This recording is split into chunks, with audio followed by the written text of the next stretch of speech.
Então bora, né? Fala, turma. Aqui é o Zé, né? Para mais um podcast do Ciência do Endurance, né? Faz tempo, né, que não tem episódio de podcast. Como é que vocês estão, né? E nesse eu tô solo aqui, né? A doutora Tati Figueira ainda tá de férias, nessas férias de podcast dela que não acabam nunca, né? Se você acha que a Tati deveria estar aqui, deve voltar das férias do podcast, deixa um comentário aí em qualquer plataforma, né? Aí no Instagram, no Spotify, no YouTube. Volta das férias, Tati, e manda ela de volta. Volta, Tati, né? Lembrando que, né, esse podcast aqui está disponível nas principais plataformas de áudio, né, no Spotify, Google Podcasts, Apple Podcasts, né, onde você costuma ouvir os seus podcasts, e também está disponível no YouTube, né, a partir desse episódio, né. Antigamente, né, alguns anos atrás eu colocava no YouTube também os podcasts, sabe? Outros episódios foram apenas em áudio, mas a partir de agora vai vir também aqui em vídeo para o YouTube, né?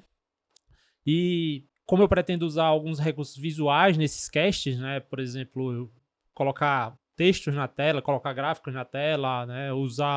Colocar o meu navegador na tela, colocar um artigo científico na tela, né? Eu acredito que a experiência assistindo pelo YouTube pode ser mais legal, né? Pode ser mais proveitosa, né? Para você que está ouvindo e assistindo, né? Se você tem essa disponibilidade, eu sugiro, né?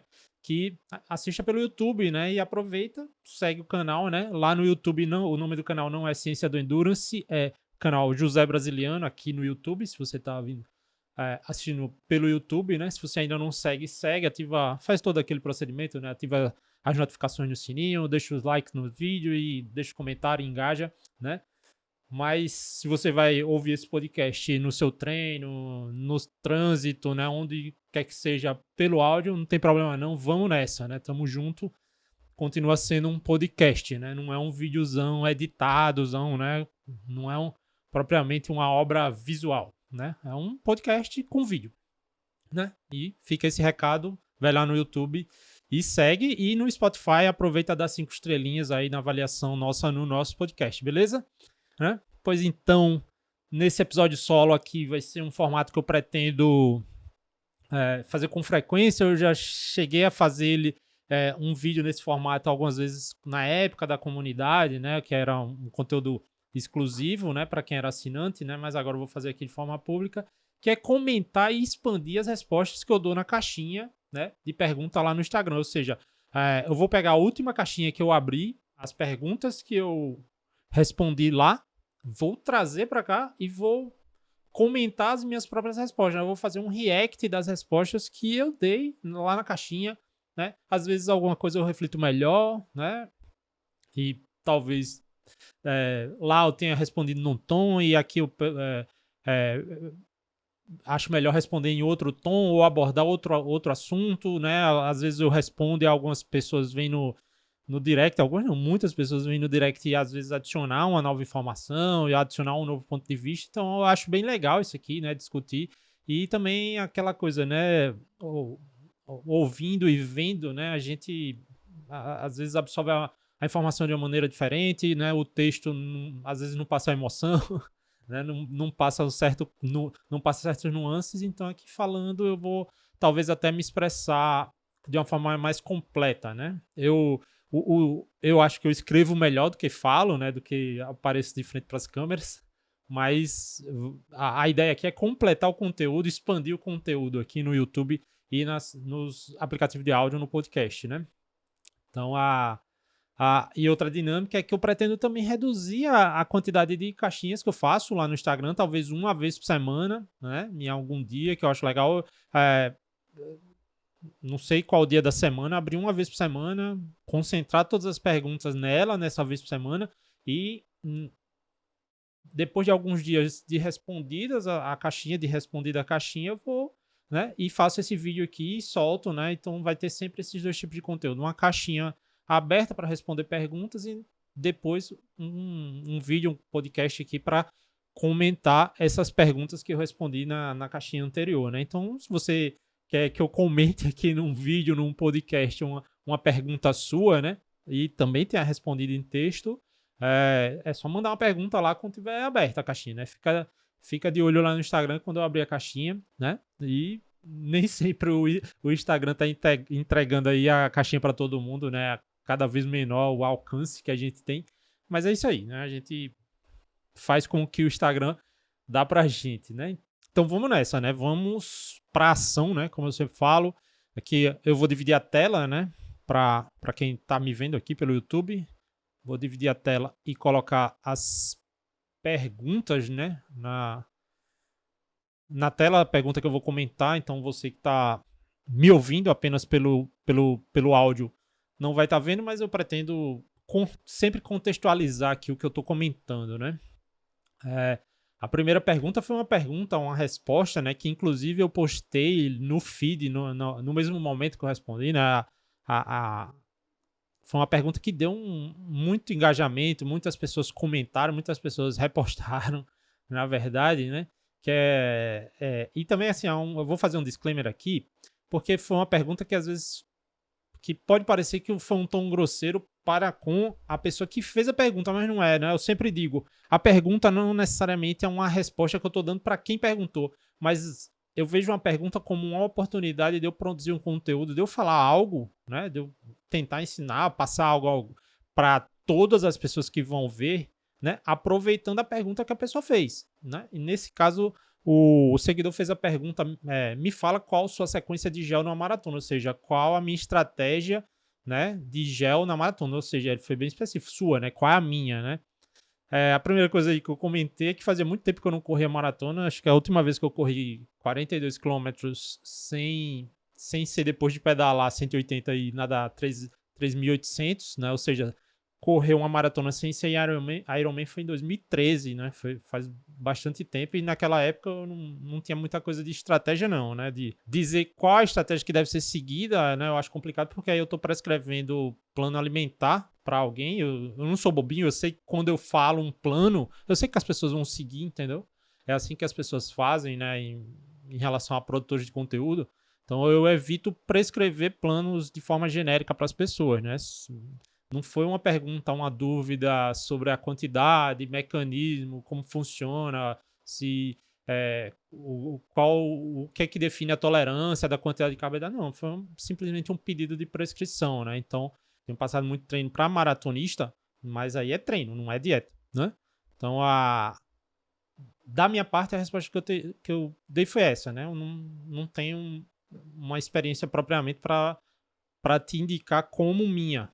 Mas, assim, o que eu lancei mais propriamente na resposta é que as pessoas precisam parar dessa coisa de perguntar o que é que as pessoas fazem na internet para tentar copiar, né? Obviamente, assim, eu sei que é uma insegurança muito grande, né? E essa caixinha de pergunta foi feita às vésperas da maratona do Rio de Janeiro, né? Foi feita antes do Rio de Janeiro, então provavelmente é uma pessoa que ia para a prova, né?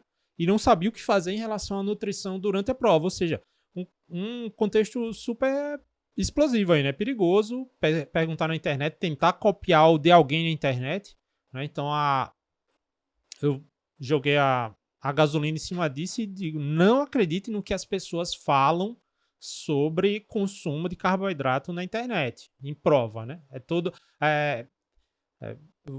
No Ironman vai ter um monte de gente dizendo, né? A pergunta foi para maratona, mas, por exemplo, no Ironman vai ter um monte de gente, eu fiz 80, fiz 90, fiz 100.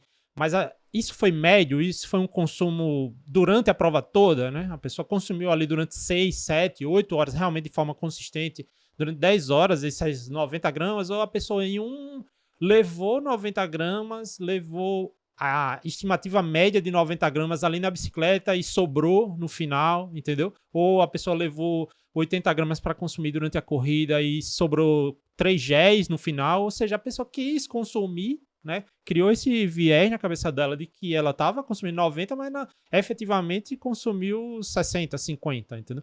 E além de ser muito comum também a pessoa ingerir muito 90 e frequentar o banheiro químico, né? Algumas vezes durante a prova, ou seja, o corpo não absorveu, né? Ou seja, ingerir não necessariamente significa transformar aquilo em algo que vai ser melhor para a sua performance, né? Então, há muitos problemas nesses relatos, né, de internet, né? Além de que eu até brinquei na resposta, né, que 60% é mentira e o resto é inventado, né? A galera inventa mesmo, assim. tem muitas coisas que as pessoas usam para parecer que são mais performáticas do que outras, né? A maratona e o Ironman é sobre terminar a distância em menor tempo, né? É sobre isso, é ou terminar a distância ou terminar em menor tempo, depende da sua proposta para a prova. Mas aí as pessoas começam a competir em outras coisas. Eu comi mais que o outro, eu tomei mais sal do que o outro, eu tomei não sei quantos... viram uma competição a respeito do consumo disso. Então, não acredite, né? Não acredite. Tem gente que diz a verdade? Tem, mas como é que você vai saber que é aquela pessoa que está dizendo a verdade, entendeu? Então, e mesmo às vezes a pessoa está dizendo o que ela acredita ser a verdade, mas na verdade não foi, como é esse caso do consumo médio, né? Em um certo momento, a pessoa consumiu 90 gramas, mas não foi sustentável esse consumo ao longo da prova, e aí a pessoa não reflete a média, né? A pessoa não fala a média, a pessoa fala o máximo que conseguiu, entendeu? É aquela coisa do print do pace do intervalado, entendeu? A pessoa que printa o pace do intervalado e diz, eu corri 5 para 3,50 hoje. Na verdade, ela só tá postando o print dos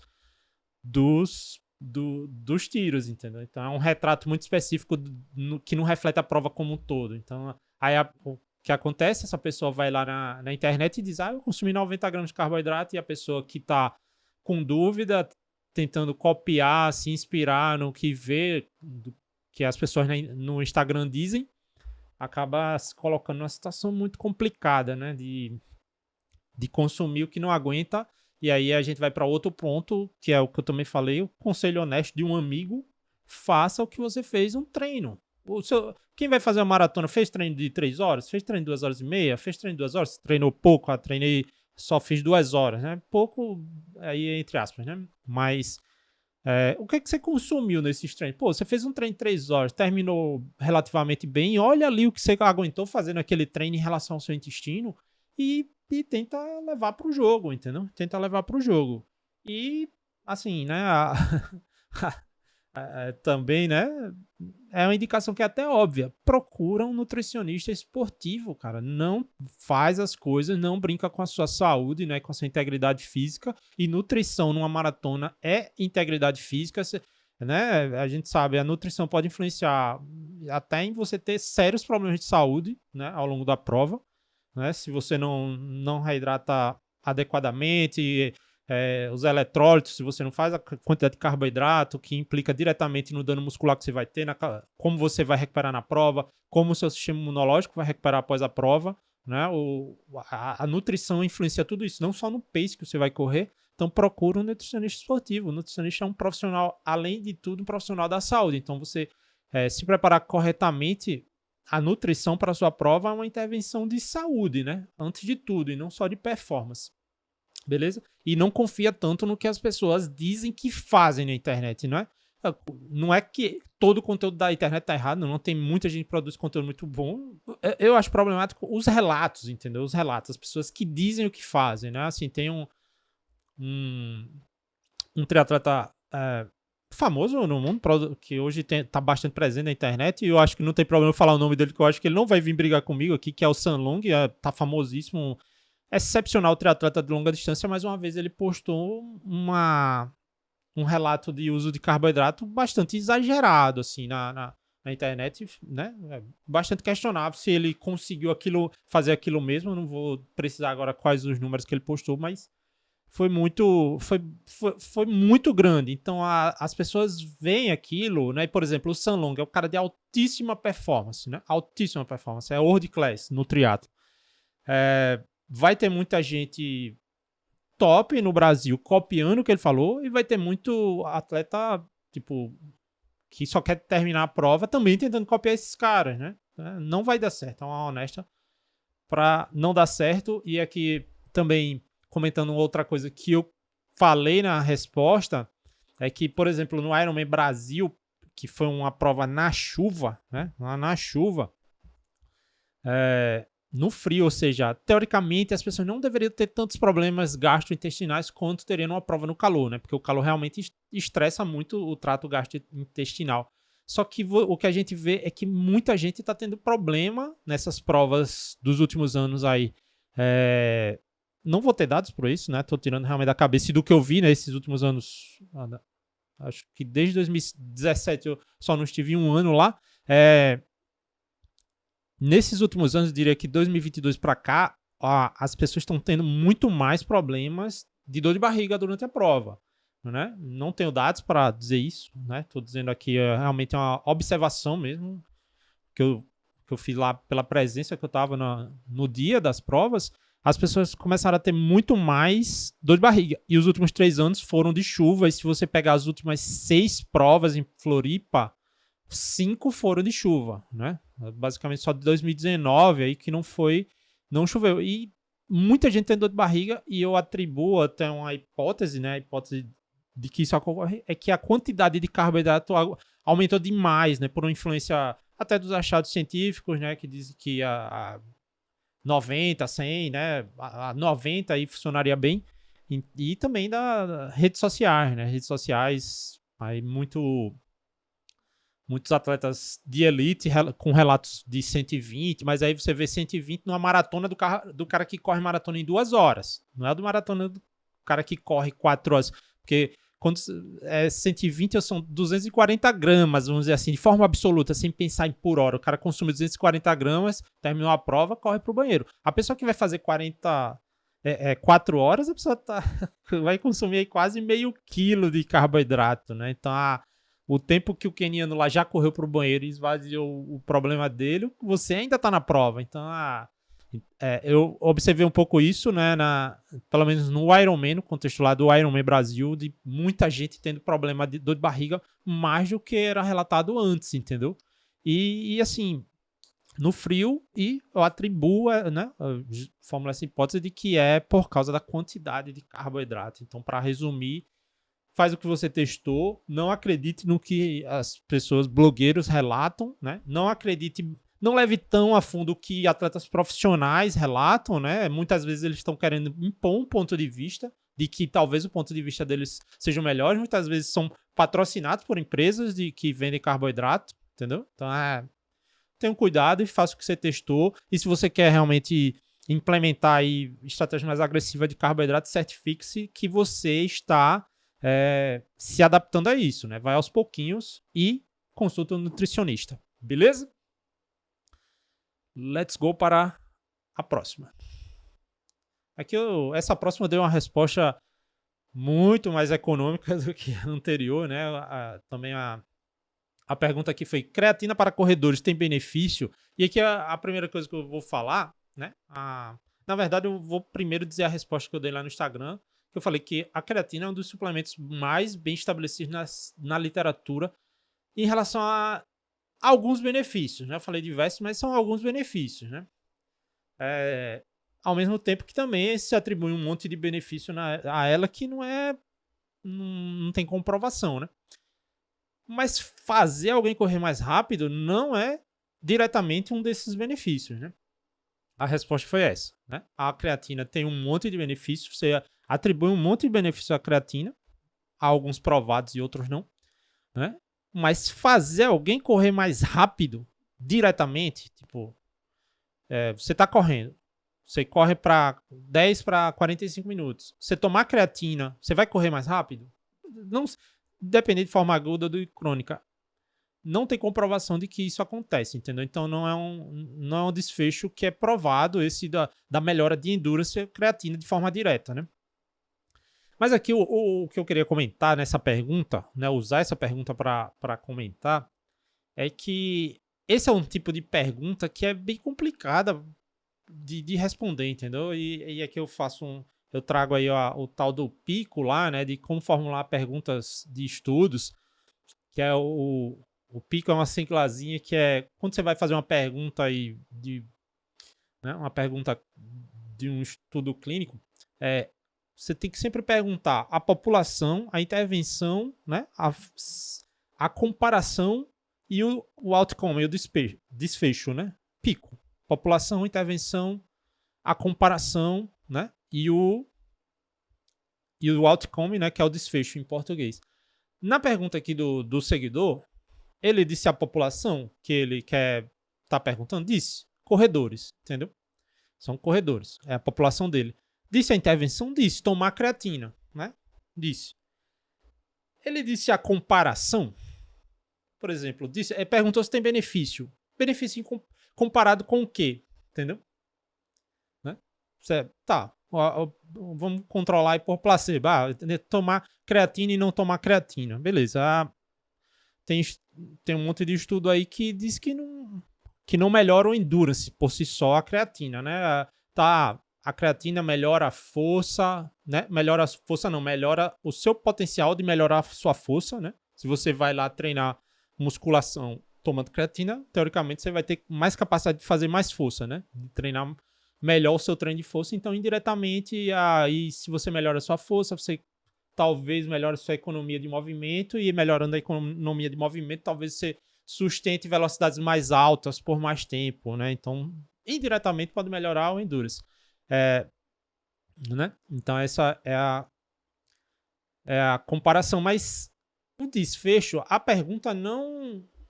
Assim, a comparação tá subentendida aí, que é em relação a não tomar nada, né? Mas o desfecho ele não perguntou, ele perguntou, tem benefício? O benefício é um desfecho, entendeu? Não é, né? O desfecho que a gente seria melhora uma corrida de contrarrelógio de 5 km, melhora a sua maratona, entendeu? Melhora o seu VO2 máximo, melhora o seu limiar né? O seu limiar de lactato, né? Melhora o seu FTP aí, que seria aí o 20 minutos, que eu já citei.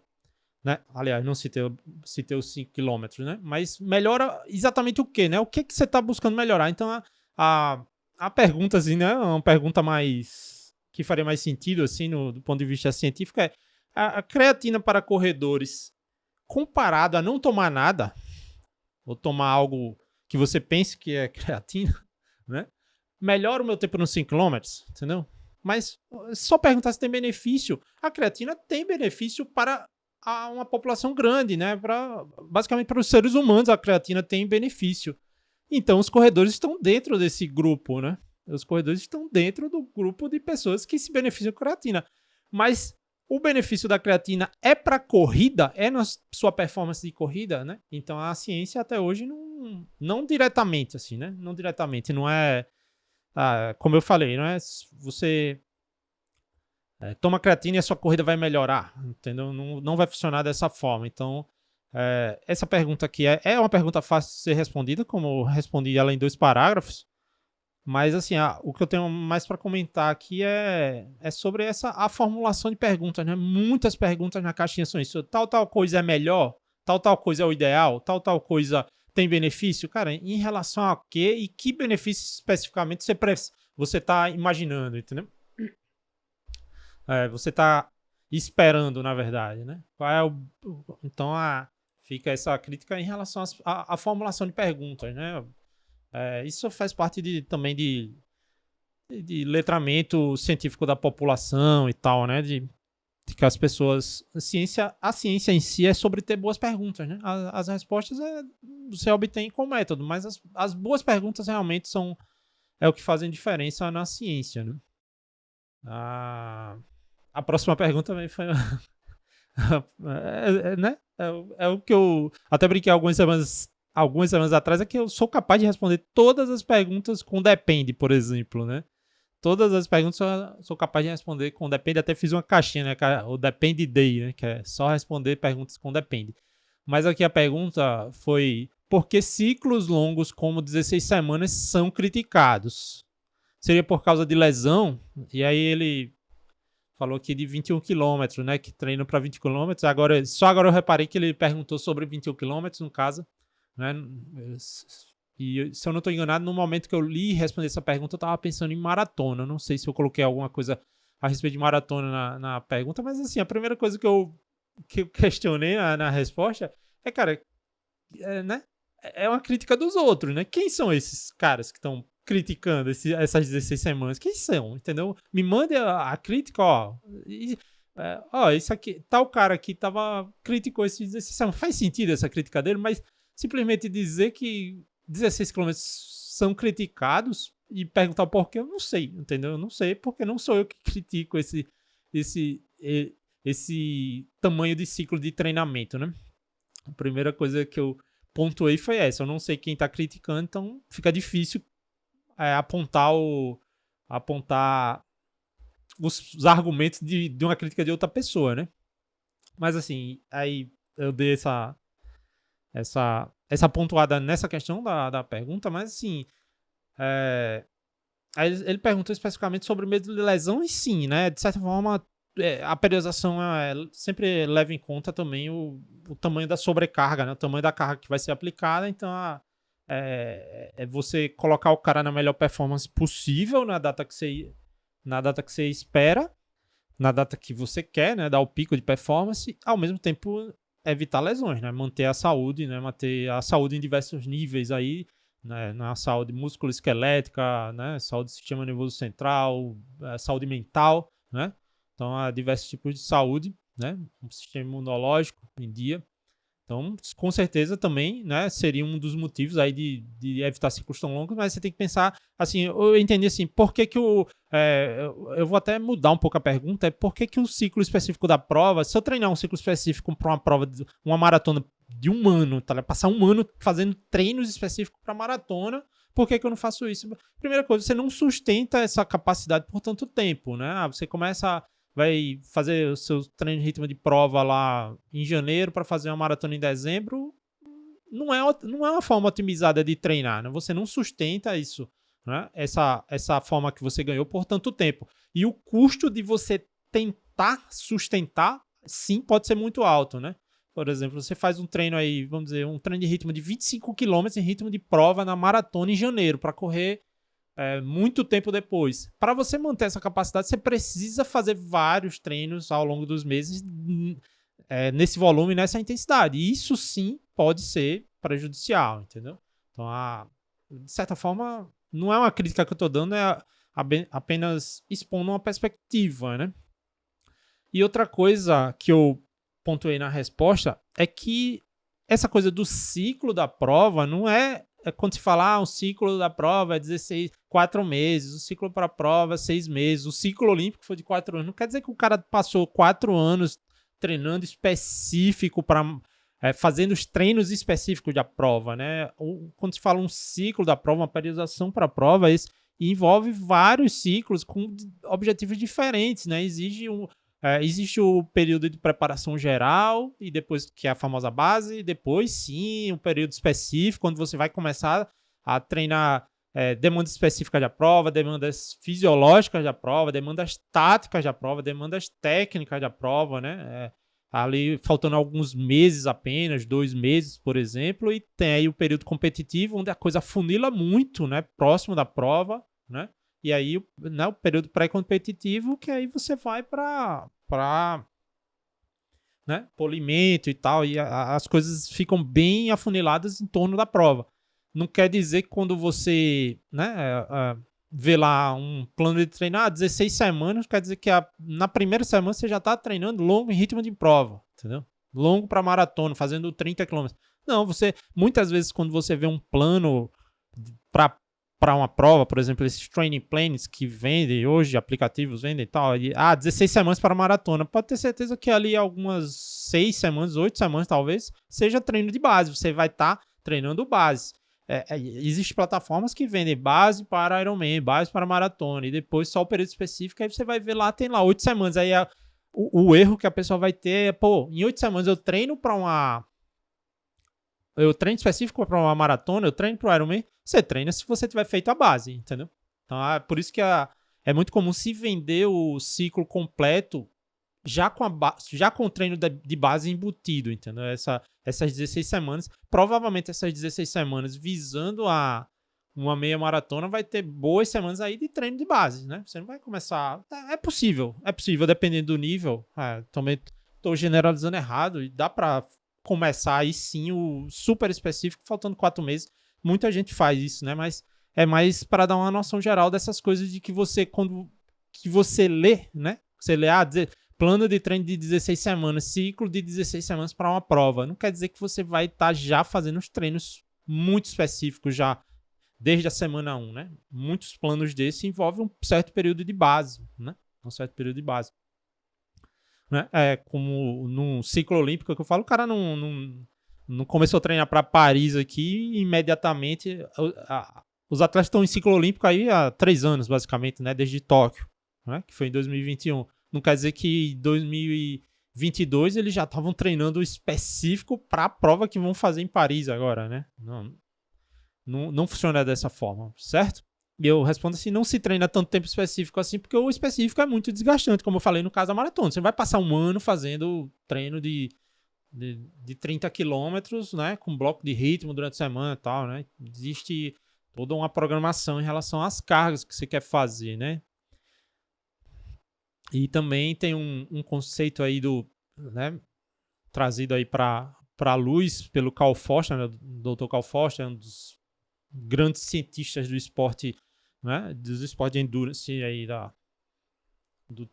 das últimas décadas, que é a tal da monotonia do treino. Se você treina a mesma coisa por muito tempo, há uma grande chance de você se machucar ou prejudicar a sua performance.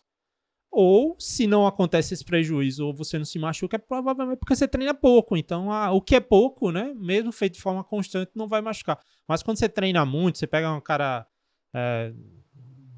que vai para centenas de quilômetros, né, realmente treina altos volumes com alta intensidade. Se esse cara treina de forma constante, sem variação de carga, por muito tempo, por meses, por anos, ele vai estagnar em performance ou corre um grande risco de lesão, que aí também leva à estagnação de performance, né? Ou prejuízo de performance. Então, eu fui mais elucidativo aqui nessa resposta, né? Tem essa criticada, né, de quando você pedir a minha opinião sobre algo, certifique que eu conheça algo, eu não sei quem critica essas coisas. Eu poderia elaborar uma crítica e, de certa forma, acho que eu até critiquei um pouco, né, os ciclos de 16 semanas, entre aspas, mas eu não sei dizer por que tais pessoas criticam sem saber quem tais pessoas são e quais críticas elas fazem.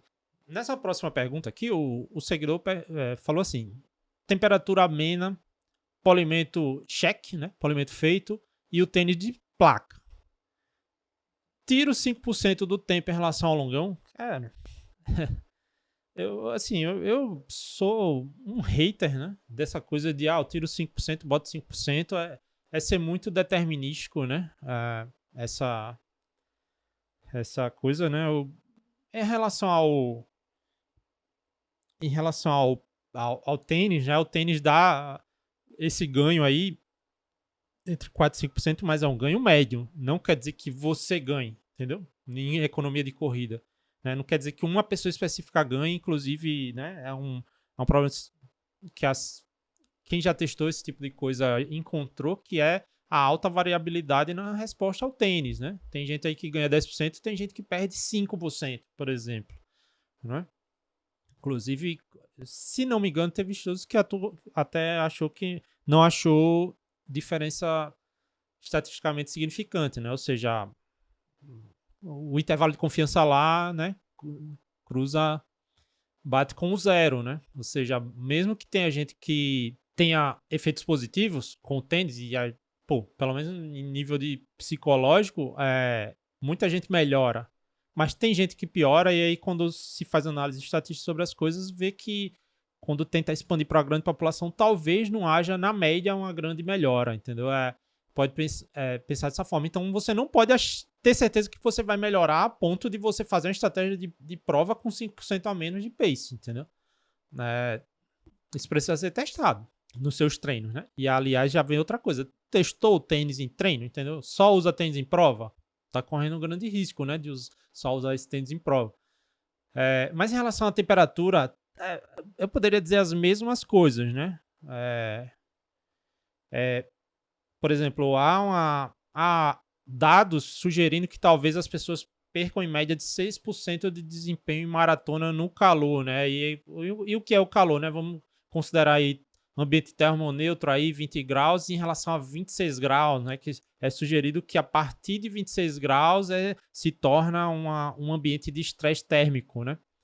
Então, aí seria 6%, mas óbvio, isso vai mudar se você compara 14 graus com 35, a perda vai ser muito maior. Então, tem esse problema, né? A temperatura vai estar amena na prova. Não sei qual a prova que ele estava falando, se era a Maratona de Florianópolis, se era o Rio de Janeiro, né? Mas também depende do lugar que você treina. Você treina 30, você treina 25, você treina 23, entendeu? Então eu não gosto dessa coisa de, vou tirar 5% aqui, vou botar 5%. Essas continhas de padeiro, como eu chamo, tendem a criar problemas no dia da prova. Então testa, né? Testa. E além disso tem outra coisa. O frio, né? O clima ameno realmente causa uma sobrecarga muito menor no sistema cardiorrespiratório, sistema cardiovascular, né? Ou seja, a vida do coração, né, de uma forma simplificada, a vida do coração é muito mais simplificada, né? Porque o coração, um dos trabalhos do coração é meio que fazer o radiador do corpo funcionar, né? Fazer o fluido circular, né? Para que vá removendo calor, por exemplo, do músculo da perna que está em atividade ali no ciclismo, na corrida, e distribua ao longo do corpo para a pele, para sair, né, dissipar calor aí na forma de suor. Então, além do coração ter que trabalhar mais para fazer o fluido circular, quando você começa a perder água, né, perder fluido através de suor, né, vai ter menos fluido, né, menos plasma sanguíneo circulando, ou seja, o coração isso também faz com que o coração precise trabalhar mais, tem menos água. Eu gosto de fazer a analogia aí, né, do radiador do carro. Quando o radiador do carro está com a água mais baixa, menor do que o nível recomendado, que aí seria como o carro está desidratado, vai sofrer mais ali, né? Vai ter mais dificuldade para resfriar o sistema, né? Então, o sangue ali, a água do radiador vai precisar girar mais rápido, né, para fazer a sua função. E no corpo também funciona de forma semelhante. O que é que faz o sangue girar mais rápido? Aumentar a frequência cardíaca. Então, quanto mais suor você perde, né? Quanto mais você se desidrata, quanto mais quente o corpo, mais o coração vai ter que trabalhar. Então, o calor impõe uma sobrecarga no sistema cardiovascular, né? No sistema cardiorrespiratório, principalmente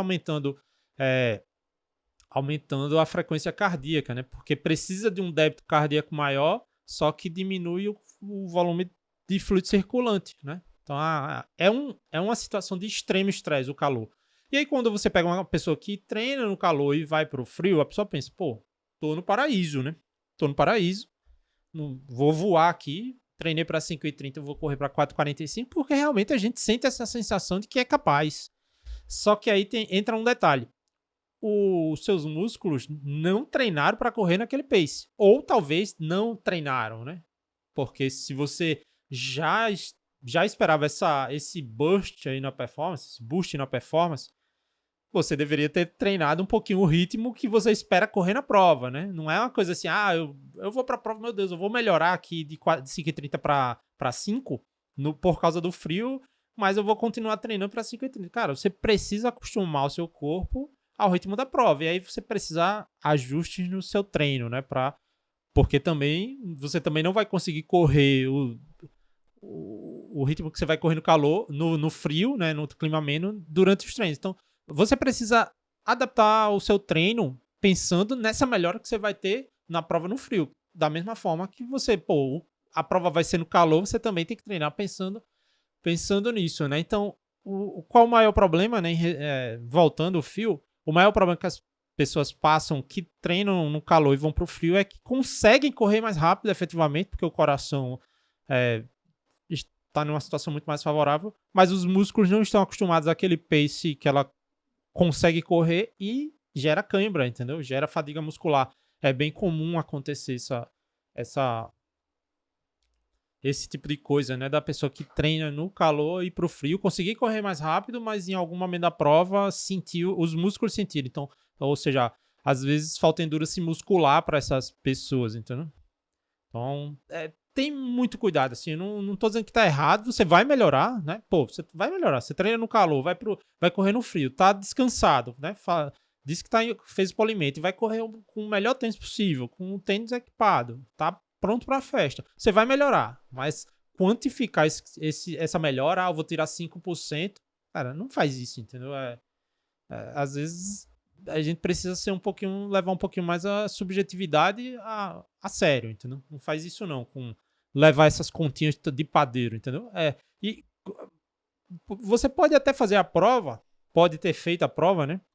E viu que deu 5% de verdade, mas isso aí é um puro viés de confirmação. Se não tivesse dado 5%, você teria ignorado, entendeu? Então também tem que ter um pouco de cuidado com o viés de confirmação, assim, de a gente só olhar e levar em conta aquilo que confirma as nossas crenças, aquilo que a gente quis acreditar, né? Talvez você queira acreditar que vai ser 5% e aí até enviesa a sua performance por 5% e talvez na prova você até possa dar mais, né, do que essa melhora aí. Beleza?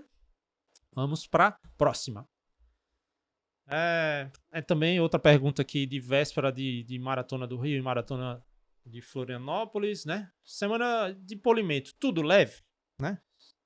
Pergunta bem objetiva. Semana de polimento para maratona. E aí foi o primeiro depende do dia, né? O que é que eu faço? Eu geralmente coloco tudo leve quando a pessoa chega na última semana da prova muito cansado. E aí não vale a pena colocar algum tipo de trabalho de ritmo, por exemplo. Isso eu faço. Quando a pessoa está relatando cansaço, vai tudo leve. Se a pessoa está com cansaço, com a tendência positiva de cansaço, né? Com a tendência positiva de estar eliminando cansaço, eu costumo colocar estímulos em ritmo de prova, né? Pequeno, né? Pequeno estímulos em ritmo de prova durante a semana da prova, né? Mas é um grande depende, polimento, assim, tem um monte... A ciência não vai te dizer muito bem como fazer o polimento, porque ela vai dizer coisas que funcionam no polimento, mas também depois vai lá dizer é muito individual e cada um tem que ver o que funciona para si mesmo. E assim, a primeira coisa que você tem que ter certeza, se certificar de quando vai fazer o approach para a prova, né? Chegar aí na semana da prova, é que você vai estar descansado, né? Você vai estar descansado, né? Mas ao mesmo tempo você não deve chegar com o sistema desligado na prova, né? Você tem que chegar com vontade de correr a prova. E às vezes, para chegar na prova com vontade de fazer a prova, você precisa de pequenos estímulos aí nos dias anteriores à prova, entendeu? E o que eu falo fuja de fórmulas prontas em relação a polimento, né? Fuja de fórmulas prontas, né? Se tem gente que corre na véspera, tem gente que não corre na véspera, enfim, né? E também essa coisa de acordar os músculos tem diversas formas diferentes de fazer, né? Como eu gosto de usar ritmo de prova, mas tem gente que usa estímulo limiar, tem gente que usa strides, né? Aí usando pequenas acelerações, né? Então tem um livro que é muito bom, o livro do Steve Magness, né? Que é A Ciência da Corrida, né? Só tem em inglês esse livro, e ele fala muito dessa parte de ativação e também do que não fazer, né? Certas ativações podem ativar coisas que você queiram que fique desativados aí na semana da maratona, perfis de fibras e tal, mas é muita complicação. Pense basicamente se você não é treinador, que você tem que chegar descansado, mas não dormindo para a prova, entendeu? E também o tamanho do polimento, não foi perguntado, fala que semana de polimento, basicamente a última, o tamanho do polimento depende da carga de treino que você deu, né? A pessoa que treinou aí 40 km por semana não precisa de muito polimento, né? Para fazer uma maratona. Mas já quem treinou 150 vai precisar, né? Embora tenha aí relatos na literatura, né, de relatos de caso na literatura de que gente que vai para a prova sem muito polimento, não no caso da corrida, né? Normalmente na corrida, geralmente o polimento é quase uma regra, mas em outros esportes aí, por exemplo, ciclismo de estrada, cara que foi para a grande volta sem fazer polimento e foi muito bem, entendeu? Assim, não necessariamente ganhou, não foi o Pogacar, entendeu? Mas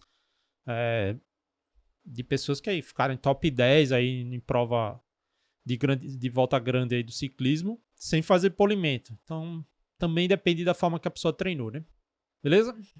Nessa próxima pergunta aqui, o seguidor perguntou: com 1 ou 2 horas de treino diário, você acha que é possível fazer o Ironman 70.3? Assim, a primeira coisa que eu ponto aqui nessa pergunta é que, pô, é 1 ou 2 horas de treino, entendeu? Porque é muita diferença 1 hora ou 2 horas de treino, entendeu? Por dia, entendeu? Se feita de forma constante, né? Vamos dizer que a pessoa vai treinar aí os 7 dias por semana. 1 hora de treino dá 7 horas por semana. 7 horas por semana, você vai fazer um triatlon sprint, entendeu? Você tem a credencial para fazer um triatlon sprint, você vai fazer um olímpico sofrendo pra cacete, né? Mas se você treina 2 horas por semana, cara, são 14 horas por semana. Você faz um Ironman full treinando 14 horas por semana. Você faz um Ironman full muito honesto treinando 14 horas por semana. Então a pergunta, com 1 ou 2 horas por semana, é possível fazer um 70.3? Cara, primeiro, é 1 ou 2 horas por semana, por dia, entendeu? É essa a primeira pergunta que precisa ser esclarecida aqui. Esse primeiro ponto precisa ser esclarecido.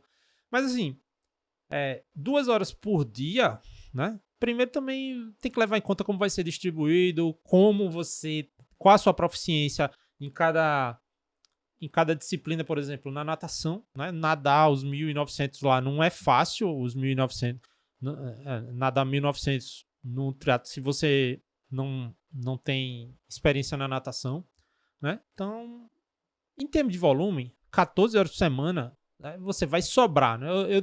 Eu sempre eu gosto de dar esses exemplos. Com certeza, você vai ter mais volume de treino que a maioria que tá largando na prova, entendeu?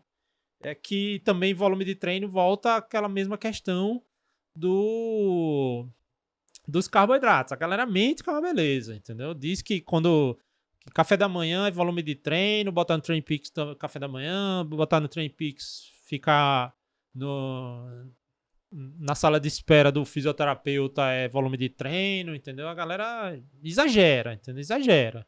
Porque quando você compara com o que profissionais fazem também na média, né? Sempre vai ter os caras que são muito exagerados, né? 40 horas e tal. Mas, pô, não tem sentido atletas amadores fazendo algumas coisas que eles dizem fazer, né? Ou simplesmente, para mim, volume de treino para triatlon é o que você faz no triatlon, é o que você faz dentro da piscina, correndo e pedalando. Isso é o volume de treino que deve ser considerado. Mas o volume de treino na academia, por exemplo, deve ser considerado? Não é volume de treino que você faz na academia, porque o volume de treino de um treino de força ele não leva em conta o tempo, como a gente leva em conta nas modalidades aeróbicas. O tempo não é uma métrica de volume de treino do treino de força, né?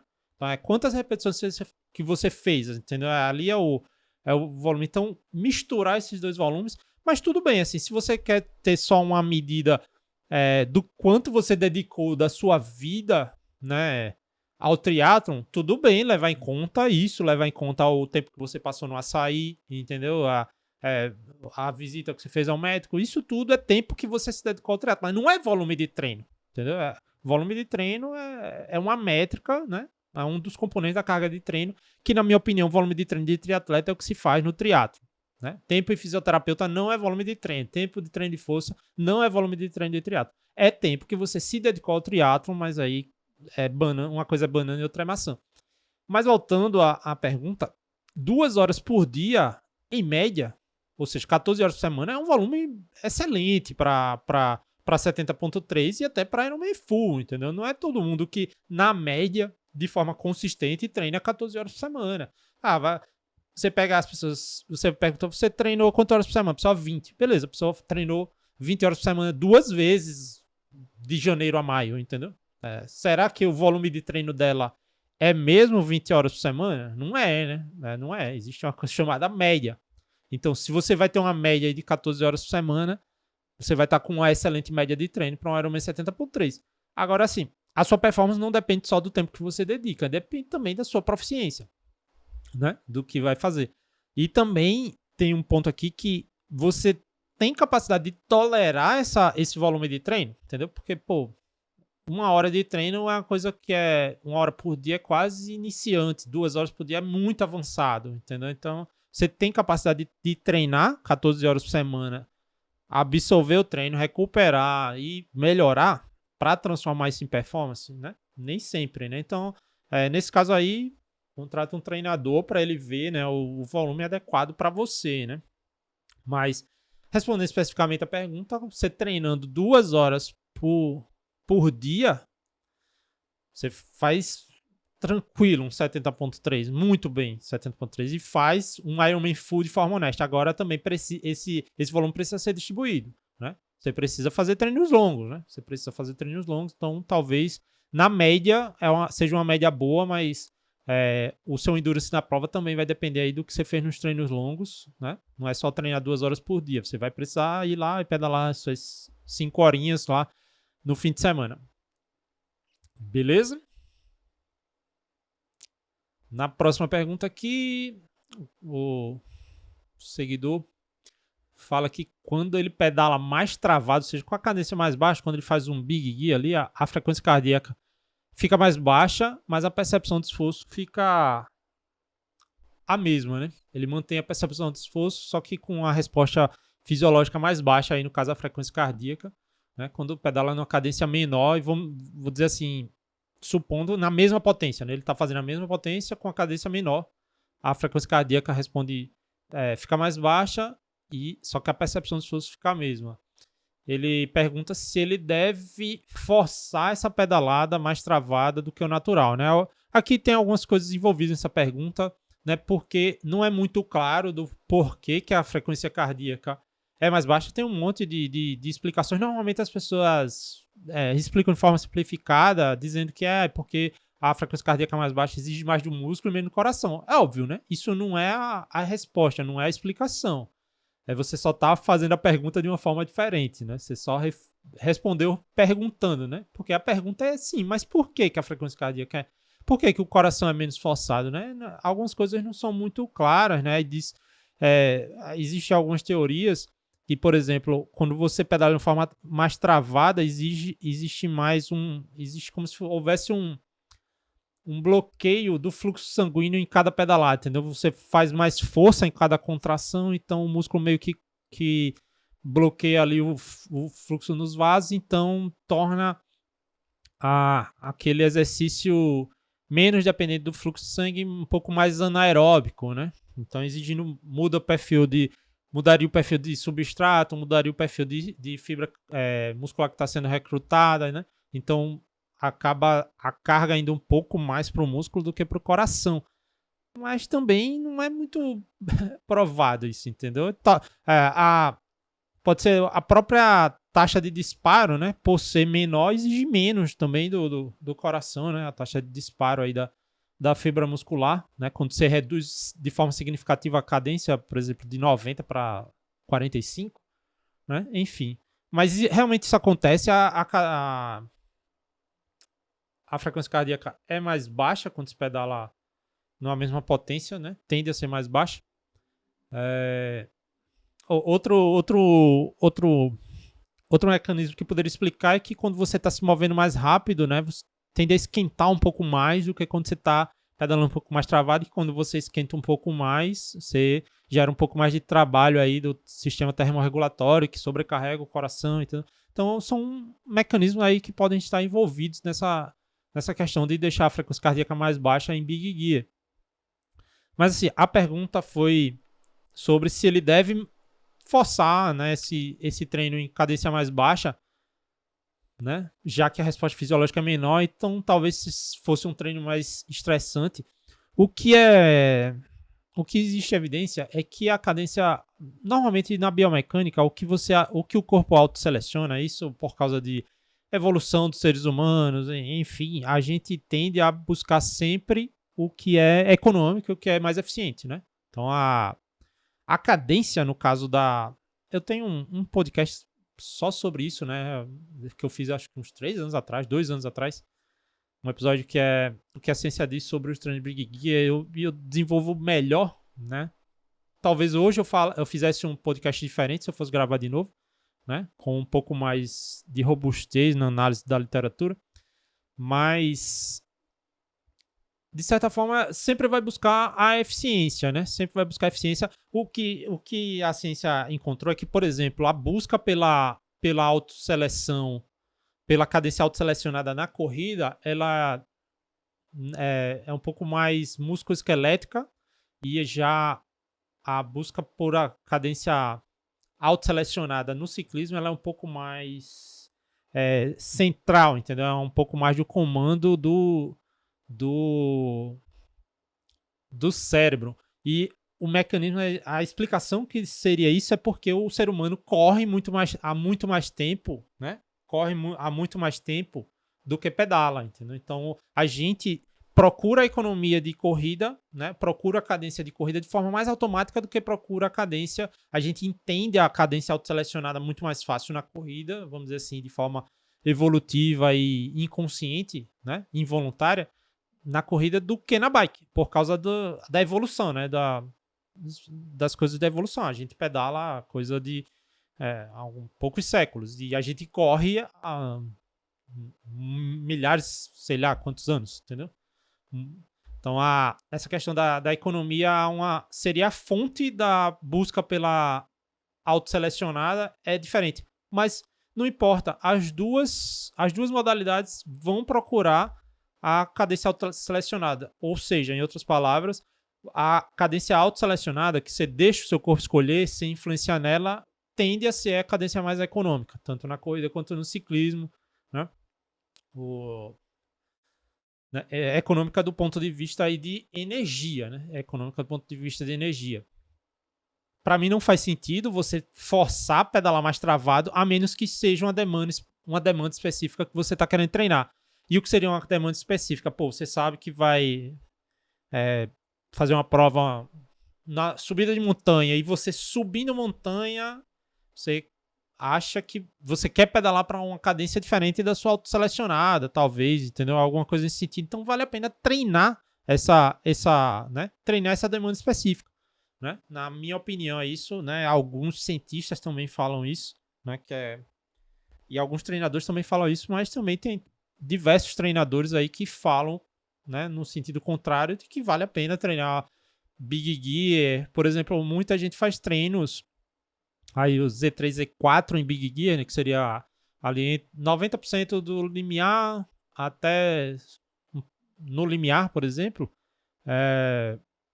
para desenvolver endurance muscular, né? Que, ou seja, você passa bastante tempo fazendo força e intensidade, né? Ou seja, você mistura um pouco intensidade com força aí, e isso dá uma sobrecarga grande no músculo, né? Pela intensidade. E seria um bom treino, um bom estímulo para endurance muscular, mas também não é muito provado de que é muito diferente de você pegar os mesmos watts e fazer na sua cadência autoselecionada, entendeu? Por exemplo, fazer um 3 de 20 minutos aí a 90% do seu FTP a 60 RPM ou a cadência que você preferir, entendeu? Não há muita comprovação de que é melhor fazer em Big Gear, então eu acho que é só adicionar mais fator estressante aí no seu treino sem muita necessidade, entendeu? Então, como a pergunta foi se você deve forçar, não, você não deve, mas talvez você queira fazer dessa forma, beleza? E aqui uma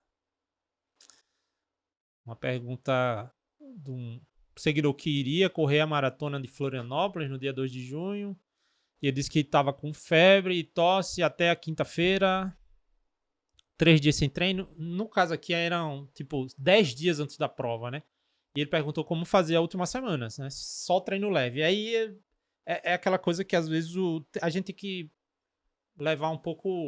adotar um pouco o senso comum, né? Beleza, fala em ciência, a ciência tenta atacar o senso comum, mas às vezes o senso comum tá certo, né? Falei de polimento. Para a maioria das pessoas, talvez seja treinar leve, é interessante, só na última semana. Talvez seja interessante fazer um pequeno estímulo em ritmo de prova. Talvez seja interessante fazer um pequeno stride, né? Acelerações ali de 15 segundos para dar uma acordada nas pernas. Isso para a pessoa que estava saudável, que treinou na semana anterior. Cara, você passou uma semana doente, com febre, tosse, entendeu? E o que deve fazer na última semana? Cara, com certeza não deve treinar forte, entendeu? Com certeza você não deve treinar forte. Porque também o senso comum leva também para esse lado, não, treine forte para recuperar o que você perdeu doente. Mas você não vai recuperar. Existem algumas opções que podem acontecer aí, que é você ficar mais doente, a doença, né, voltar, né, você não ter curado a doença adequadamente e voltar com esse treino mais forte, aí o carro vai ladeira abaixo na prova, né? Você vai fazer a prova doente, né? Ou chegar cansado, entendeu? Pô, você destreinou um pouquinho, vai fazer algum estímulo, esse estímulo vai gerar tanto desgaste, né, em você, às vezes, que você vai gerar desgaste, vai gerar um desgaste para a prova. Você vai chegar cansado na prova. Então, Assim, a recomendação, a resposta que eu dei no post, né, para quem tá vendo aqui no YouTube, é que se preocupe em se recuperar da doença, entendeu? Se preocupe. Tá recuperado da doença, vai lá, vê onde suas pernas estão, corre um pouquinho e vai pra prova, entendeu? Esse sinal, isso de ter ficado doente faltando 10 dias pra prova, foi um sinal que talvez seu corpo não tivesse conseguindo absorver bem o treino que você tava aplicando. Então, respeite esse sinal, entendeu? E aqui eu até coloquei uma setinha, né, que em seguida eu indiquei um post, né?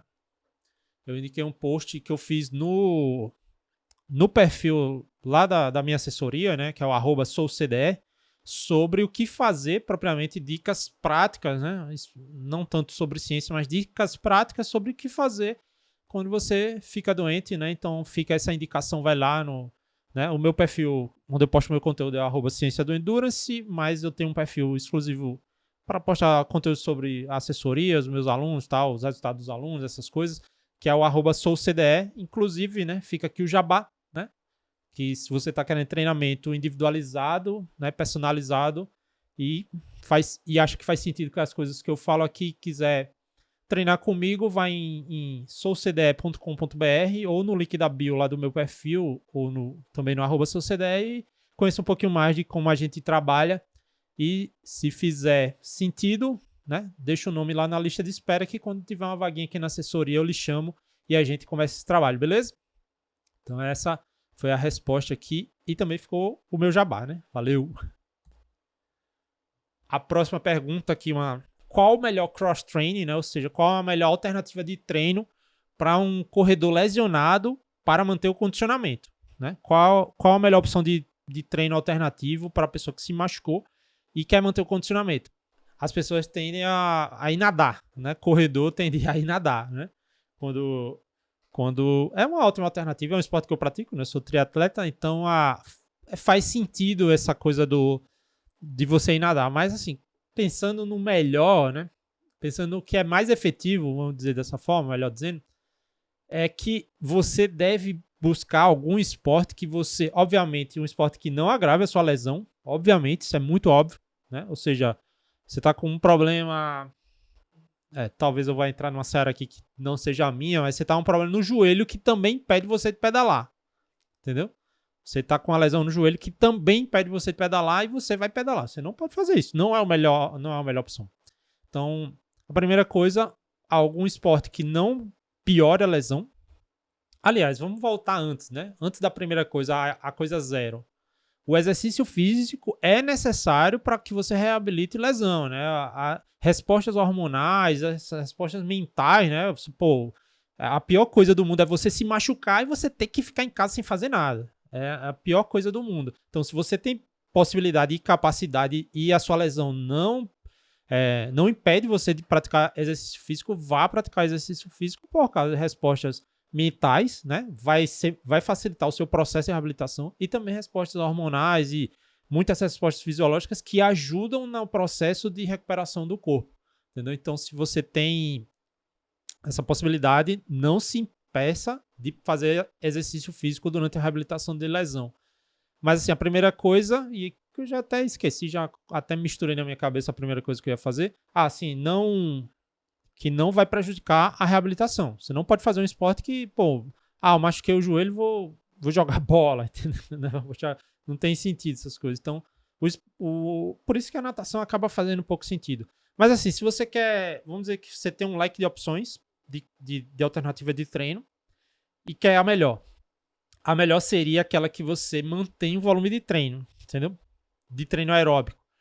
E aí entra um problema da natação nesse caso, que é, a gente, vamos dizer, um corredor treina para maratona, treina 6, 7, 8 horas, 9, 10 horas por semana de corrida, e aí ele não tem essa proficiência toda e se machuca, e ele, não, eu vou aproveitar a academia da piscina aqui, vou dar uma nadada para manter a forma. O cara nada 500 metros. 500 metros dá 10 minutos, 11, 12 minutos, aí para o iniciante aí, 12 minutos, 13 minutos, entendeu?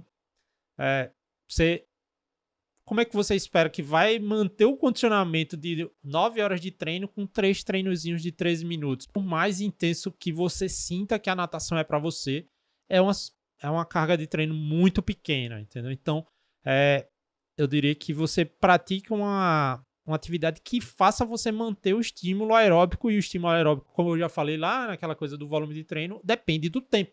Então, se você tem possibilidade de pedalar, eu acho que pedalar é um esporte, é um cross-treino melhor do que a natação para corredores, entendeu? Primeiro, porque o estímulo é nas pernas, né? E segundo, porque permite que você faça mais. Se você, uma pessoa que não tem proficiência de natação vai nadar 10, 12 minutos ali no máximo, né? No começo. Já uma pessoa que sabe pedalar, ela vai conseguir pedalar 1 hora. Então, é 1 hora com o coração.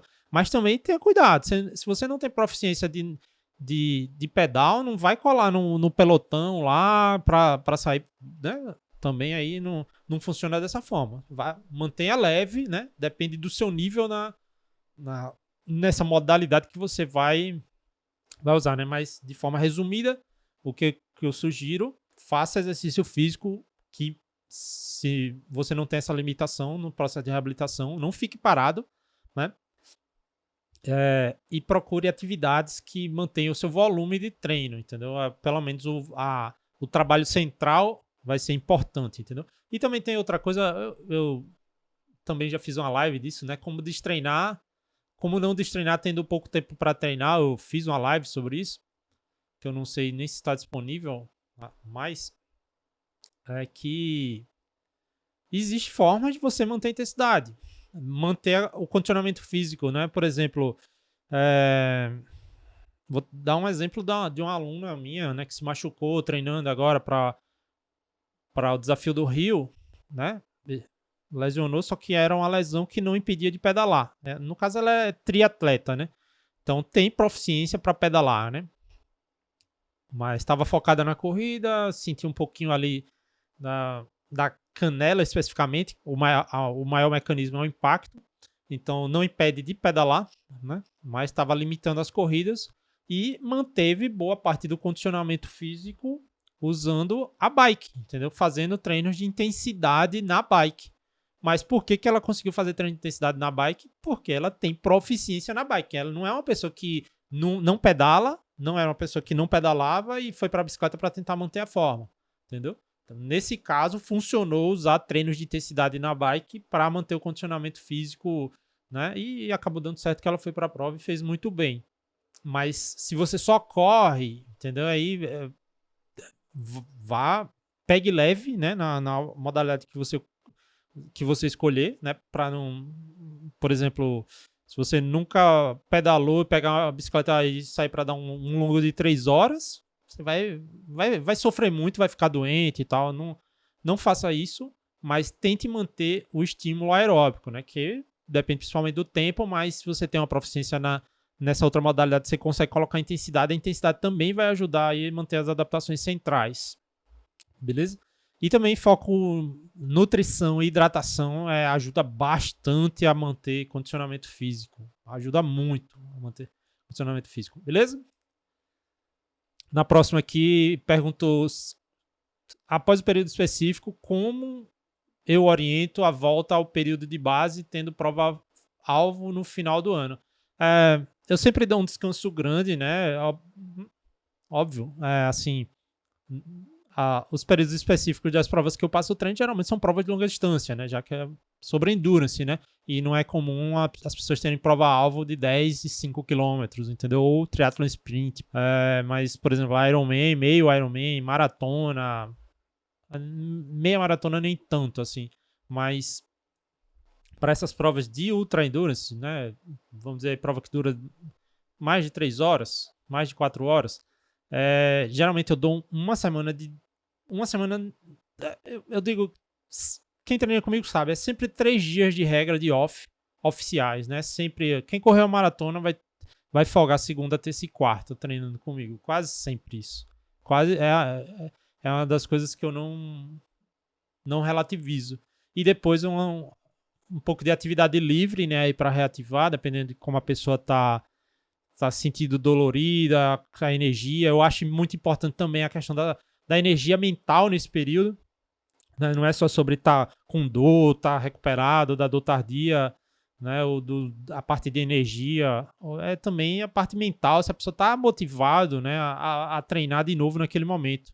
Normalmente as pessoas que estão motivadas a treinar de novo 3 dias depois da maratona ou de um Ironman são pessoas que estão inscritas para a prova muito, né, nos próximos semanas ou meses aí. Mas se a pessoa não tá com esse projeto prontinho aí, ainda não fez nenhuma inscrição, não tá inscrito em nada, normalmente a pessoa quer dar aquela largada no treino, né? Treinar um pouquinho de forma livre. Então eu também me preocupo com isso, né? Eu deixo um pouquinho livre, mas o que eu faço quando a pessoa quer realmente voltar à ação geralmente eu volto com 60%. Também depende de quando a pessoa vai voltar, né? Se passa um mês aí parado, ou se já tá voltando na semana seguinte, né?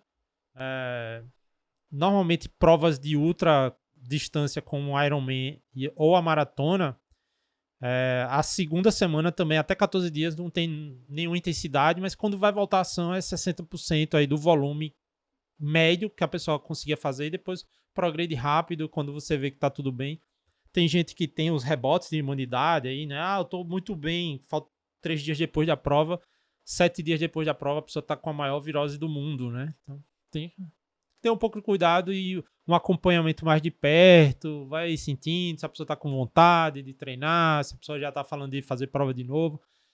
Eu acho isso muito mais importante, né, do que ter uma fórmula pronta, do que para colocar o treino de volta, né? Quando a pessoa tá pronta para treinar de novo, ela vai treinar, entendeu? Mas assim, se eu diria, eu tenho esse cap aí de 60% do volume, né? Mas também se a pessoa treinou muito volume ou pouco, né? Muito volume, 60% talvez seja muito, e quem treina pouco, 60% talvez seja pouco, então acaba sendo, né, o que eu acho adequado para aquele momento mesmo, beleza? Essa aqui foi engraçada, né? A pergunta: existe uma tabela de ppm que equivale a pace ou zona de frequência cardíaca? Exemplo, ppm reg ponto. Foi puxada essa, porque eu dizia, cara, às vezes eu pareço saber de tudo que é métrica, tudo que é sistema, tudo que é, né? Tudo que é falam.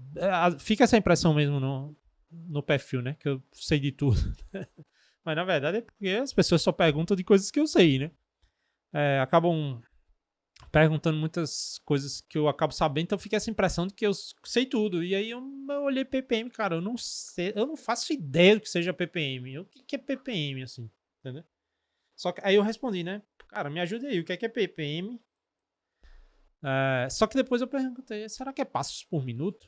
Entendeu? Depois eu perguntei pra mim, será que é passos por minuto? E aí o seguidor que fez a pergunta mandou um direct dizendo passos por minuto, ou a famosa cadência, né? A famosa cadência. Então, reformulando aqui, existe uma tabela de cadência que equivale a pace ou zona de frequência cardíaca? Tipo, existem zonas de cadência? A pergunta é essa. E não existe, entendeu? Não existe porque quando você pensa em pace e zona de frequência cardíaca, as zonas existem para que, de certa forma, colocar em blocos, né? Dividir blocos de intensidade, né? Por exemplo, o Z1, Z2, Z3, você sabe que o Z2 é mais forte, é mais intenso do que o Z1, o Z3 é mais intenso que o Z2, então de certa forma, distribuir em blocos de intensidade, né? Essa métrica, no caso o pace é uma métrica biomecânica, a zona de frequência cardíaca é uma métrica fisiológica, porque há uma associação grande entre a intensidade, né, ao pace, por exemplo, que é um estresse mecânico que você está aplicando ao corpo, e a zona de frequência cardíaca, que é um estresse fisiológico, né, está medindo o estresse fisiológico, com o estímulo que você está dando no treino. Existe essa associação. Então faz o sentido a gente agrupar os estresses semelhantes. Faz sentido a gente dizer que é semelhante entre 6 e 5,30, e ali é o Z2, e é semelhante que o 4,45 e o 4,20 seja o Z4. Então, faz sentido você diferenciar dessa forma, agrupar. Só que não faz sentido fazer isso em cadência. Não existe... A cadência não é uma métrica de intensidade, entendeu? Você não está separando estímulos diferentes, dizendo que você vai conseguir um mesmo estímulo se pedalar, se correr entre 160 e 170, entendeu? Não existe zonas de cadência. Porém, se você ver nos aplicativos, por exemplo, o TrainPix, você vai ver lá um gráficozinho separando, né? Um gráfico que chama de bins, né? Que é o gráfico de barra, né? Separando, você ficou tanto tempo, mas é uma coisa meramente descritiva para você saber quanto tempo você ficou em cada zona, mas não é algo prescritivo, assim, entendeu? Não faz sentido dizer que uma zona vai causar um estímulo e outra zona vai causar outro estímulo. Pode ser prescritivo em relação, assim, né, na literatura científica diz que você reduz o impacto de forma significativa se você aumentar a sua cadência em 10%, né? Você aumenta a sua cadência em 10%, ou 5%, não tenho certeza agora do valor, você diminui o impacto. Então, se você está precisando lidar com um impacto, o impacto, por exemplo, está ficando com canelite, que foi o caso dessa aluna que eu falei anteriormente, uma das intervenções foi, cara, corre com a cadência maior para diminuir o impacto, entendeu? Então, você pode usar esses gráficos para saber isso. Pô, eu tô passando mais tempo na cadência que eu quero, entendeu? Mas não funciona da mesma... E você pode chamar aquilo de uma zona de cadência, né? Os nomes... O pai dá ao filho o nome que quiser, né? Desde que o cartório aceite. Mas não funciona da mesma forma de uma zona de pace ou da zona de frequência cardíaca, que sim de certa forma associado ao estímulo que você está dando, né? Ao estresse que você está aplicando no seu corpo. Então, não peço desculpa aqui pela certa forma, se parecer grosseiro dizendo que eu não sabia o que era ppm, e depois eu acabei pensando um pouquinho e supus que era passos por minuto, mas não existe zona de treino de cadência, beleza? A outra pergunta aqui é se existe alguma diferença do teste de velocidade crítica de 2,5 km e o de 5 km. Primeira coisa, velocidade crítica é um conceito matemático, né, que você vai elaborar uma curva de performance quando você olha velocidade, taxa de trabalho, potência, por exemplo, em relação ao tempo, a curva vai assumir um perfil que ela vai cair e vai tender, no infinito, ela vai tender para o mesmo valor, né? Então, esse valor que a curva de velocidade tende ao infinito conforme o tempo aumenta é o que se chama de velocidade crítica. Isso é um modelo matemático, né? É um modelo matemático que diz, essa velocidade que vai tender a se estabilizar quando o tempo vai ao infinito seria a velocidade sustentável, né? A maior velocidade que alguém consegue sustentar metabolicamente, né? É uma construção, né? É um mecanismo fisiológico que sendo explicado por um modelo matemático. E aí é uma das críticas da velocidade crítica, né? É um modelo matemático, né? Embora tenha um monte de sustentação fisiológica por baixo, né? Aí nos últimos 20 anos, um monte de pesquisa, né? Principalmente do Andrew Jones, que é um cientista famoso aí, que trabalhou com ele do Kipchoge e tal, fisiologista do Kipchoge. Ele pesquisou e publicou muito sobre potência crítica e o grupo dele, né? Da Inglaterra. Mas ainda é um modelo matemático e tem um monte de falhas, né? Por causa do modelo matemático, que eu remeto aqui a uma frase bem famosa, né?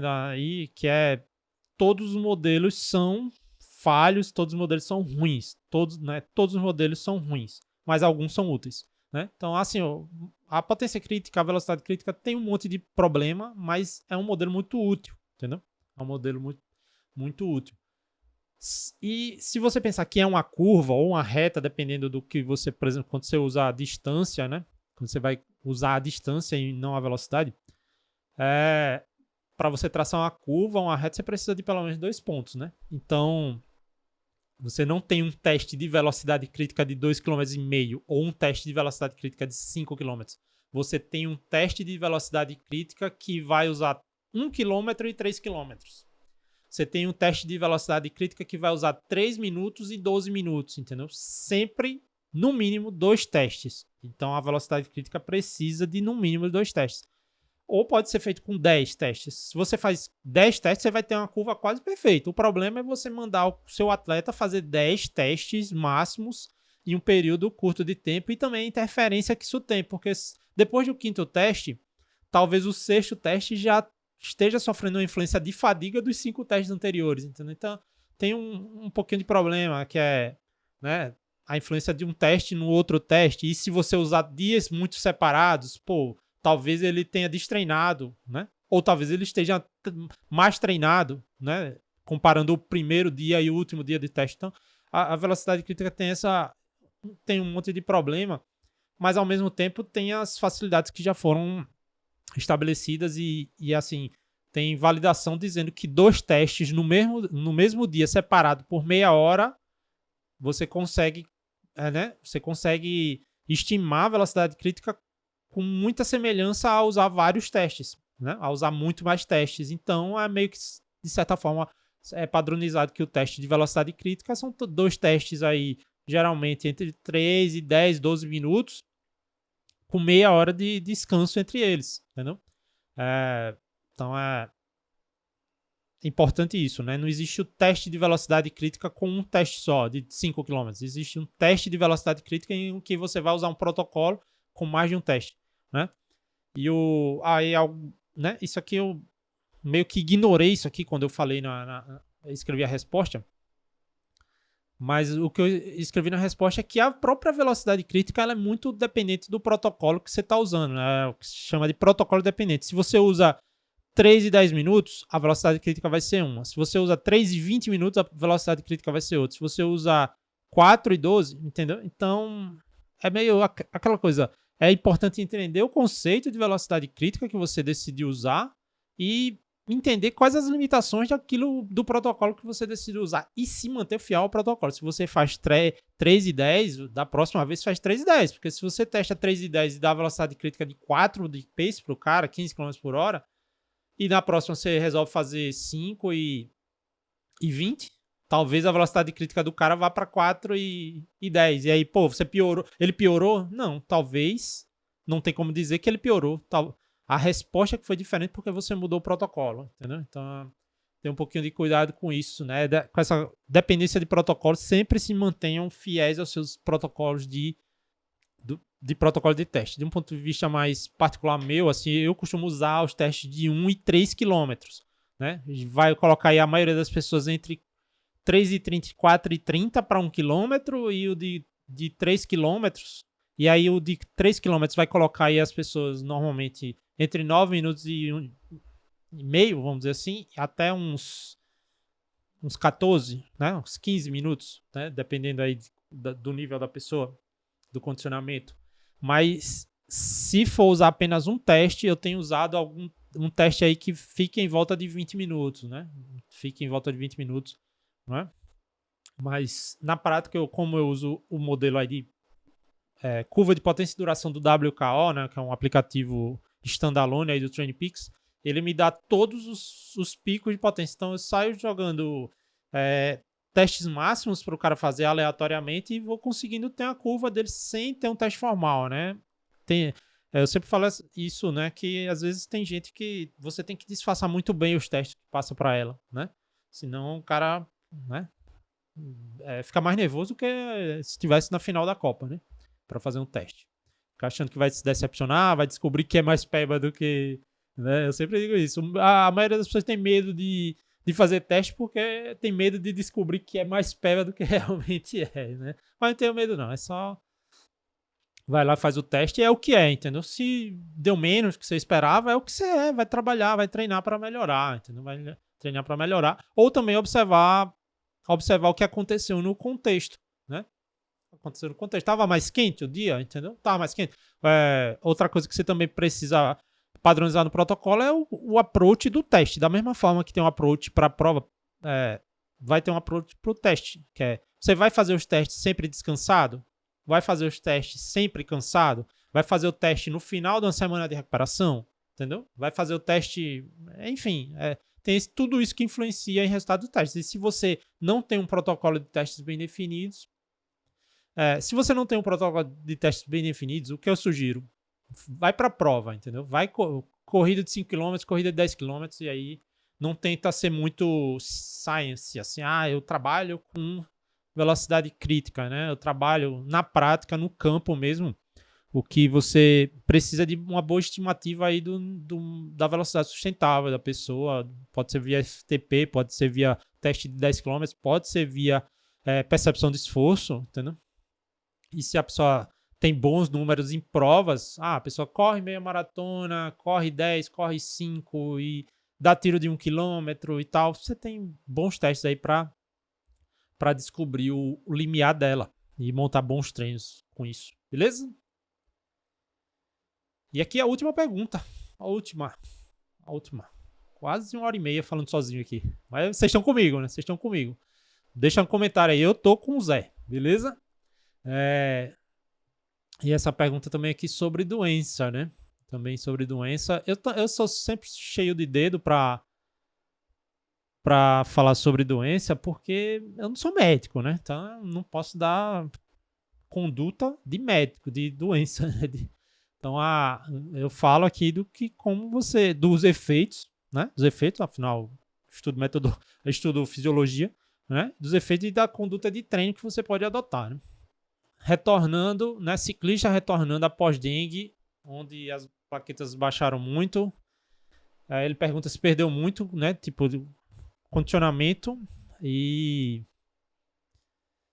No caso, ele ficou 10 dias off e ele disse que ele é atleta nível elite, né? Enfim, aí eu digo que eu vou ler a resposta que eu dei, né? A perda foi bastante significativa, né? Afinal, 10 dias parado. Mas como eu falei, a nutrição e a hidratação no período é determinante do quanto você vai perder, entendeu? Vai perder. Se perde muito por falta de estímulo, mas se perde muito também por desidratação, porque toda aquela coisa que eu já falei anteriormente dos fluidos circulando, da sobrecarga por causa do calor, se você desidrata, você vai ter menos fluido circulante ali e o coração, né? Também, por ter menos plasma sanguíneo, o coração vai também trabalhar menos. Nesse caso, né? Vai trabalhar menos e aí ele, se eu tô trabalhando menos, eu vou gerar uma desadaptação, né? Vou gerar uma adaptação de regressão aí, é como se eu não estivesse precisando. Então, no caso, a hidratação ela é sensível demais aí em relação à perda de adaptação central aí, cardiovascular. E a nutrição em relação à perda de capacidade muscular, né? Quantidade de proteína que você ingeriu e todas essas coisas. Então, depende muito, né? Por isso que não tem como quantificar destreinamento de forma teórica. Eu passei 10 dias sem treinar, quanto eu perdi? Impossível fazer isso. Mas tem como você quantificar na prática. Quando você voltar a treinar, você vai ver onde você está, entendeu? Primeiro, você tem que se certificar de forma segura, né? De que você é capaz de treinar. Vai no médico, né? A liberação médica, né? Afinal, essas doenças podem causar sequelas, né? Eu sempre digo, não cave buraco para colocar a cabeça dentro por causa de treino, por causa de prova. Eu preciso treinar porque eu tenho uma prova. Quando vê isso, arruma problema sério de saúde, né? Só faça o que seu médico disser e o que for seguro. Se você não confia no médico, vai em outro médico. Mas ouve a opinião de um médico. No caso, aí é uma doença muito séria, como a dengue, né? E quando voltar, cara, veja onde você tá primeiro, entendeu? Volte com a carga baixa em volume, intensidade. Não volte de onde você tava, né? Eu também gosto de dizer assim, cara, você passou 10 dias parado com uma doença muito séria e vai voltar a treinar. Se fosse para você voltar no mesmo lugar que você tava, então não fez diferença, não faria diferença ter treinado. Não sei se eu tô fazendo compreender assim. Então, se é para manter a forma em 10 dias parado doente de dengue, por que você treinaria esse período, entendeu? Assim, então é melhor ficar sem treinar, se é possível manter a forma. Então você perdeu, né? O fato é isso. Então, volta com calma. Quando tiver sentindo média onde tá, faz algum teste, né? E não necessariamente um teste de FTP, por exemplo, mas faz algum teste, vai algum trecho que você sabe, que você conhece o rendimento nesse trecho e vai lá e vê onde é que você tá, entendeu? Em termos de desempenho, beleza? E de percepção, né? Provável que a sua percepção de esforço esteja muito mais alta também, né? Mas, só repetindo, caso de doença, sempre escute o que o médico esteja falando, beleza? Né? O médico é que manda no caso de doença, não é blogueiro e não é treinador também. O treinador não é médico. Mas se o treinador estiver dizendo que você não deve treinar, sim. Né? As intervenções de treino, sim, aí são por conta do treinador. Beleza? Essa foi a última pergunta do dia. Cerca de 1h30 aqui de podcast bruto. Então, valeu, né? Você que está comigo aqui no YouTube. Muito obrigado. Se não segue, né? Clica aqui para se inscrever, né? Se ainda não é inscrito, né? Não sou youtuber, né? Se ainda não é inscrito, se inscreve aqui, ativa as notificações. Se você está no Spotify e ainda não avaliou a gente, deixa lá 5 estrelas na avaliaçãozinha do Spotify e também segue, né? Se inscreve, é inscrito também no Spotify, não lembro agora. Se inscreve aí. Repetindo meu jabá, que é assessoria de treinamento individualizado e personalizado aí para corrida, triatlon ou ciclismo, soulcde.com.br ou @soulcde. Fala comigo, qualquer dúvida, tamo junto e valeu!